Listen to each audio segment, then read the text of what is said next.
Halo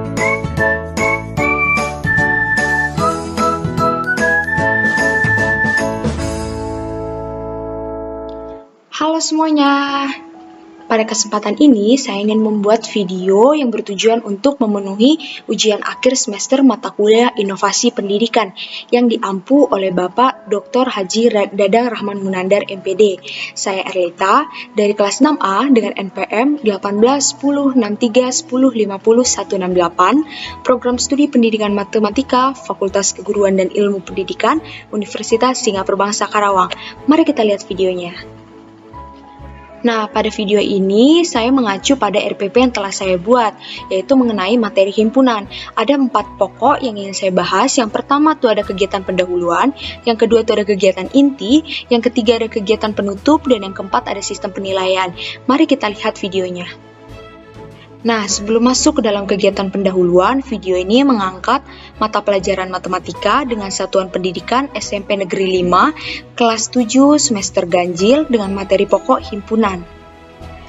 Nah, mari kita lihat kegiatan pendahuluan. Yang pertama itu adalah tahap orientasi, di mana di sini kegiatannya adalah menyiapkan siswa untuk melakukan pembelajaran secara online dengan salam pembuka, doa, dan memotivasi siswa. Lalu yang kedua itu ada tahap apersepsi, di mana tahap ini adalah mengingatkan kembali materi sebelumnya, yaitu jenis-jenis bilangan, dan mengajukan masalah sederhana sebagai langkah awal pembelajaran untuk mengkonstruksikan pengetahuan siswa pada materi yang akan dipelajari selanjutnya. Lalu yang ketiga itu adalah motivasi, di mana di sini adalah tugas guru memotivasi mengenai apa yang didapatkan, tujuan dan manfaat mempelajari materi himpunan ini. Dan yang keempat itu adalah memberi acuan. Di sini menjelaskan hal-hal yang dipelajari, kompetensi apa yang dicapai, sistem penilaian selama pembelajaran, model pembelajaran apa yang digunakan selama proses pembelajaran. Nah, pada video ini yaitu menggunakan model pembelajaran problem-based learning dan juga number head together dengan menggunakan sumber belajar buku yang diberikan per Kemendikbud dan juga video pembelajaran yang akan diberikan selanjutnya. Nah, selanjutnya di sini adalah kegiatan inti, di mana tahap pertama itu adalah tahap literasi. Pada tahap ini, siswa akan diarahkan untuk melihat, mengamati, membaca, dan menuliskan kembali terkait materi himpunan yang akan diberikan melalui video pembelajaran. Nah, untuk video pembelajaran akan disampaikan setelah ini. Lalu yang kedua adalah critical thinking, di mana pada tahap ini guru akan mengajukan pertanyaan dan memberikan lembar kerja siswa yang terdapat pada video pembelajaran yang sudah setelah ini. Lalu pada tahap critical thinking ini siswa akan berdiskusi dengan kelompok belajarnya. Jadi siswa terlibat secara langsung untuk menyelidiki dan mengidentifikasi masalah yang akan diberikan. Lalu selanjutnya ada tahap collaboration, yang keempat ada communication, dan yang kelima ada creativity.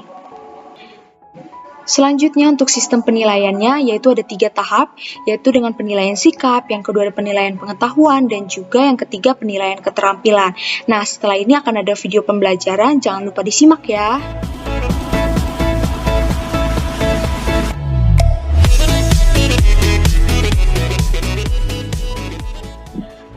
Halo semuanya, kembali lagi di video pembelajaran yang baru ini. Nah, sekarang kita akan mulai mempelajari materi baru, yaitu materi himpunan. Nah, apa ya kira-kira tujuan kita mempelajari materi ini? Apakah ada yang tahu? Ya, benar. Tujuan kita mempelajari materi ini adalah agar kita dapat mengetahui bagaimana cara menentukan suatu anggota himpunan atau bukan suatu anggota himpunan. Lalu, yang kedua, agar kita dapat memahami bagaimana cara menyajikan suatu himpunan, yaitu misalnya dengan cara menggunakan diagram Venn. Nah, kira-kira teman-teman ada yang tahukah apa ya manfaatnya kita mempelajari materi himpunan? Nah, manfaat kita mempelajari materi himpunan yaitu agar dapat meningkatkan kemampuan berpikir kita secara abstrak, cermat, dan juga objektif, serta dapat menambah kecerdasan dan meningkatkan kemampuan berpikir secara tajam dan juga mandiri. Serta kita dapat melakukan analisis terhadap suatu kejadian. Nah, berdasarkan buku Permendikbud yang kita gunakan, ada beberapa indikator pencapaian kompetensi yang harus kalian pahami. Yang pertama, yaitu dapat menyatakan masalah sehari-hari dalam bentuk himpunan dan mendata anggotanya. Lalu yang kedua, ada menyebutkan anggota dan bukan anggota himpunannya. Lalu yang ketiga, ada menyajikan himpunan dengan menyebutkan anggotanya. Lalu yang keempat, kita akan belajar menyajikan himpunan dengan notasi pembentuk himpunan. Lalu kita akan menggambar serta membaca diagram Venn dari suatu himpunan. Nah, untuk video pembelajarannya, mari kita perhatikan video selanjutnya. Ayo kita pahami beberapa gambar di bawah ini. Nah, bisa kalian lihat ini ada gambar apa saja ya? Ya, yang pertama itu ada gajah.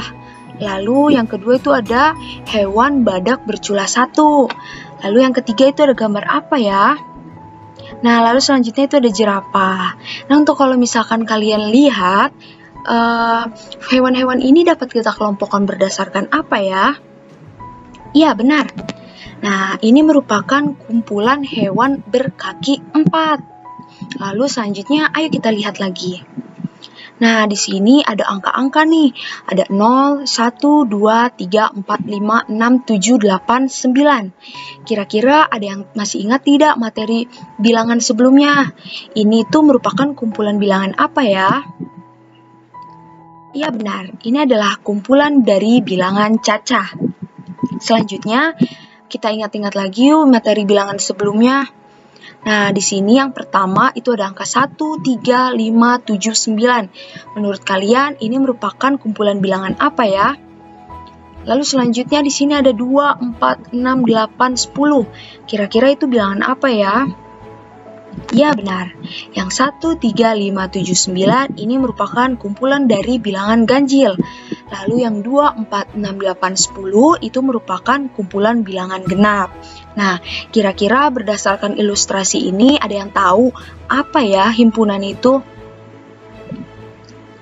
Nah, jadi himpunan itu adalah suatu kumpulan objek yang memiliki sifat yang dapat didefinisikan dengan jelas, atau lebih jelasnya adalah segala koleksi benda-benda tertentu yang dianggap sebagai satu kesatuan. Jadi, suatu himpunan itu merupakan suatu kumpulan yang dapat didefinisikan dengan jelas. Seperti tadi, ada hewan berkaki 4. Nah, bisa kita simpulkan dia terdefinisi dengan jelas bahwa hewan-hewan tersebut berkaki 4. Tapi misalnya ada seseorang yang berbadan tinggi, berbadan pendek, lalu ada cantik, ganteng. Nah, apakah itu suatu himpunan? Nah, itu bukan merupakan suatu himpunan, karena itu tidak dapat dikatakan sebagai sesuatu yang dapat didefinisi dengan jelas. Nah, sekarang bagaimana? Sudah pahamkah apa itu himpunan? Nah, setelah kita tahu bagaimana dan apa itu himpunan, sekarang kita akan mempelajari bagaimana cara menyajikan suatu himpunan. Nah, ada beberapa cara nih untuk menyajikan suatu himpunan. Jadi, yang pertama itu adalah menyebutkan anggota himpunan atau enumerasi. Apakah ada yang tahu apa ya enumerasi itu? Nah, jadi enumerasi itu adalah suatu himpunan dapat dinyatakan dengan menyebutkan semua anggotanya yang dituliskan dalam kurung kurawal. Nah, mari kita lihat contoh di bawahnya. Misalkan yang himpunan A itu terdiri dari 3, 5, 7. Lalu himpunan B itu ada A, I, U, E, O. Lalu yang C itu ada -3, -2, -1, 0, 1, 2, 3, dan seterusnya. Jadi yang pertama, kita bisa menyajikannya dengan cara menyebutkan anggota himpunan atau disebut dengan enumerasi. Lalu yang kedua, apakah ada yang tahu? Nah, yang kedua itu adalah menuliskan sifat anggota himpunan. Yang A adalah himpunan semua bilangan ganjil yang lebih dari 1 dan kurang dari 8. Apakah teman-teman ada yang tahu apa saja ya himpunan semua bilangan ganjil yang lebih dari 1 dan kurang dari 8? Yaitu ada 3, 5, dan juga 7. Lalu yang B itu adalah himpunan bilangan bulat.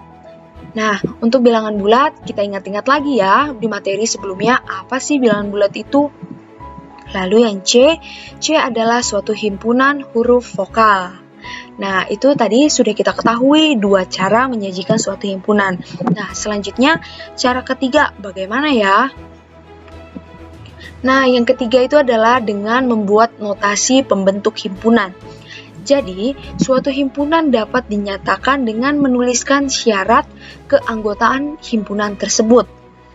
Nah, umumnya bentuknya itu X, P, X, di mana si X ini mewakili anggota dari himpunan dan PX itu menyatakan syarat yang harus dipenuhi oleh X agar bisa menjadi anggota himpunan tersebutnya.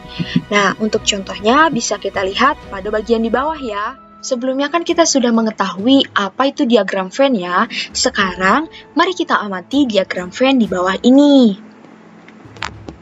Nah, ini merupakan bentuk diagram Venn yang pertama. Apa ada yang tahu S itu himpunan yang terdiri dari apa saja ya? Ya, benar sekali. S itu terdiri dari 1, 2, 3, 4, 5, 6, 7, 8, dan juga 9. Lalu selanjutnya, apakah ada yang tahu himpunan A dan himpunan B itu ada apa saja ya? Ya, tepat sekali. A itu terdiri dari himpunan 1, 2, dan juga 3.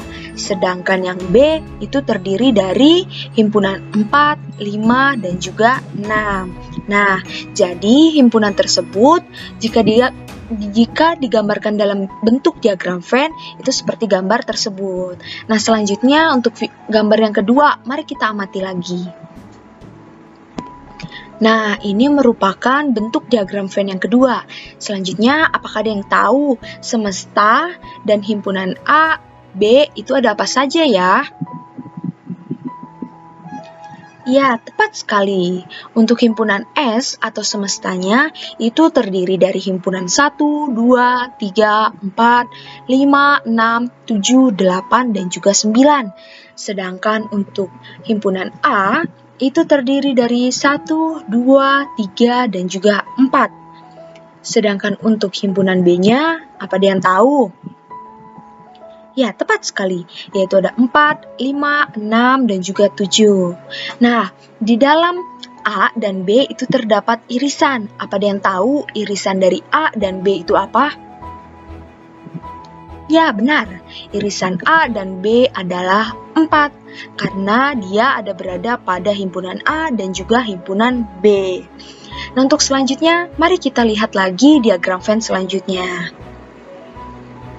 Nah, ini bentuknya agak sedikit rumit ya, teman-teman. Nah, apa ada yang tahu semesta dari himpunan ini apa saja ya? Ya, tepat sekali. Semestanya itu adalah 1, 2, 3, 4, 5, 6, 7, 8, dan juga 9. Nah, selanjutnya di sini kita akan mempelajari apa itu diagram Venn. Mari kita lihat contoh di bawah ini.